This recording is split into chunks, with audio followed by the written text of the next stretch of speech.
ಜಮೀರ್ ಅಹಮದ್ಗೆ ಸಂಪುಟದಲ್ಲಿ ಅವಕಾಶ ಸಿಗತ್ತಾ? ಜಮೀರ್ ಹೆಸರಿನಲ್ಲೂ ಕೂಡ ಪರ ವಿರೋಧ ಸಮಾಲೋಚನೆ ಆಗಿದೆ ಅಂತ ಹೇಳಲಾಗ್ತಾ ಇದೆ. ಜಮೀರ್ ಸಂಪುಟಕ್ಕೆ ಬೇಕು ಅಂತ ಡಿಕೆಶಿ ಮತ್ತೆ ಬಿಕೆ ಹರಿಪ್ರಸಾದ್ ಪಟ್ಟು ಹಿಡಿದಿದ್ದಾರಂತೆ. ಆದ್ರೆ ಜಮೀರ್ಗೆ ಮಂತ್ರಿಗಿರಿ ಬೇಡವೇ ಬೇಡ ಅಂತ ಸಿದ್ದರಾಮಯ್ಯ ಹೇಳ್ತಾ ಇದ್ದಾರೆ ಅಂತ ಹೇಳಲಾಗಿದೆ. ಅಂತಿಮ ನಿರ್ಧಾರದ ಹೊಣೆಯನ್ನ ರಾಹುಲ್ ಗಾಂಧಿ ಹೆಗಲಿಗೆ ಹೊರಿಸಲಾಗಿದೆ. ಜಮೀರ್ ಅಹಮದ್ ಖಾನ್ಗೆ ಈಗ ಸಂಪುಟದಲ್ಲಿ ಅವಕಾಶ ಸಿಗುತ್ತಾ ಅನ್ನೋದು ಕುತೂಹಲಕ್ಕೆ ಕಾರಣವಾಗಿದೆ. ರಾಹುಲ್ ಗಾಂಧಿ ಹೆಗಲಿಗೆ ಅಂತಿಮ ನಿರ್ಧಾರದ ಹೊಣೆ. ದಾವಣಗೆರೆ ಉಪಚುನಾವಣೆಯ ನಂತರದಲ್ಲಿ ಜಮೀರ್ ಅಹಮದ್ ಖಾನ್ ಅವರ ರಾಜಕೀಯ ಸ್ಥಾನಮಾನದಲ್ಲಿ ಆಗಿರ್ತಕ್ಕಂಥ ಪಲ್ಲಟಗಳೇನಿದೆಯಲ್ಲ, ಅವರ ರಾಜಕೀಯ ಭವಿಷ್ಯದ ವಿಚಾರದಲ್ಲಿ ಆಗಿರ್ತಕ್ಕಂಥ ಪಲ್ಲಟಗಳು ಸಾಕಷ್ಟು ಅವರಿಗೆ ಹಾನಿ ಉಂಟು ಮಾಡ್ತಾ.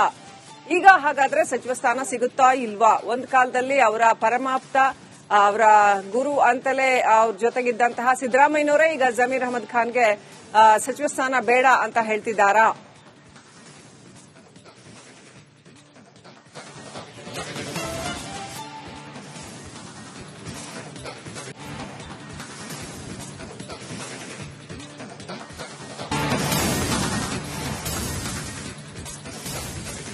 ಜಮೀರ್ ಅಹಮದ್ಗೆ ಸಂಪುಟದಲ್ಲಿ ಅವಕಾಶ ಸಿಗತ್ತಾ?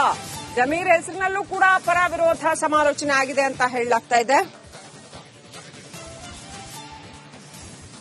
ಜಮೀರ್ ಸಂಪುಟಕ್ಕೆ ಬೇಕು ಅಂತ ಡಿಕೆಶಿ ಮತ್ತೆ ಬಿಕೆ ಹರಿಪ್ರಸಾದ್ ಪಟ್ಟು ಹಿಡಿದಿದ್ದಾರಂತೆ. ಆದ್ರೆ ಜಮೀರ್ಗೆ ಮಂತ್ರಿಗಿರಿ ಬೇಡವೇ ಬೇಡ ಅಂತ ಸಿದ್ದರಾಮಯ್ಯ ಹೇಳ್ತಾ ಇದ್ದಾರೆ ಅಂತ ಹೇಳಲಾಗಿದೆ. ಅಂತಿಮ ನಿರ್ಧಾರದ ಹೊಣೆಯನ್ನ ರಾಹುಲ್ ಗಾಂಧಿ ಹೆಗಲಿಗೆ ಹೊರಿಸಲಾಗಿದೆ. ಜಮೀರ್ ಅಹಮದ್ ಖಾನ್ಗೆ ಈಗ ಸಂಪುಟದಲ್ಲಿ ಅವಕಾಶ ಸಿಗುತ್ತಾ ಅನ್ನೋದು ಕುತೂಹಲಕ್ಕೆ ಕಾರಣವಾಗಿದೆ. ರಾಹುಲ್ ಗಾಂಧಿ ಹೆಗಲಿಗೆ ಅಂತಿಮ ನಿರ್ಧಾರದ ಹೊಣೆ. ದಾವಣಗೆರೆ ಉಪಚುನಾವಣೆಯ ನಂತರದಲ್ಲಿ ಜಮೀರ್ ಅಹಮದ್ ಖಾನ್ ಅವರ ರಾಜಕೀಯ ಸ್ಥಾನಮಾನದಲ್ಲಿ ಆಗಿರ್ತಕ್ಕಂಥ ಪಲ್ಲಟಗಳೇನಿದೆಯಲ್ಲ, ಅವರ ರಾಜಕೀಯ ಭವಿಷ್ಯದ ವಿಚಾರದಲ್ಲಿ ಆಗಿರ್ತಕ್ಕಂಥ ಪಲ್ಲಟಗಳು ಸಾಕಷ್ಟು ಅವರಿಗೆ ಹಾನಿ ಉಂಟು ಮಾಡ್ತಾ.